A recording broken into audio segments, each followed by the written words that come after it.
Hey there! Today I'm diving into Azure Kubernetes Service, or AKS, to show you how you can deploy and scale your applications effortlessly. If you're an IT professional looking to streamline your containerized workloads, you're in the right place. First off, let's talk about containers in Kubernetes.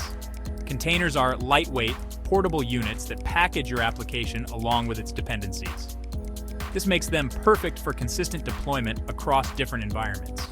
Kubernetes, on the other hand, is an open-source platform designed to automate deploying, scaling, and operating application containers. Think of it as your orchestration maestro, ensuring everything runs smoothly. Now let's move on to deploying a Kubernetes cluster in Azure. Azure Kubernetes Service, or AKS, simplifies this process significantly.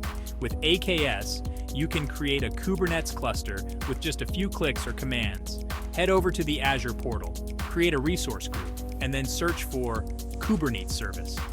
Fill in the details like cluster name, region, and node size, and voila, your cluster is ready to go. But deployment is just the beginning. Monitoring and scaling your Kubernetes cluster is crucial for maintaining performance and reliability. Azure offers tools like Azure Monitor and Log Analytics to help you keep an eye on your cluster's health. You can set up alerts for CPU and memory usage, track performance metrics, and even visualize logs in real time. When it comes to scaling, AKS has got you covered. You can easily scale your applications up or down based on demand. AKS supports both manual and automatic scaling. For manual scaling, you can adjust the number of nodes directly from the Azure portal. For automatic scaling, you can set up rules that trigger scaling actions based on specific metrics, like CPU usage or request rate. So there you have it. Azure Kubernetes Service makes deploying and scaling your containerized applications a breeze.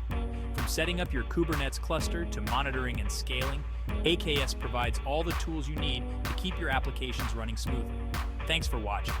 If you found this video helpful, make sure to like and subscribe for more tech tips and tutorials. See you next time.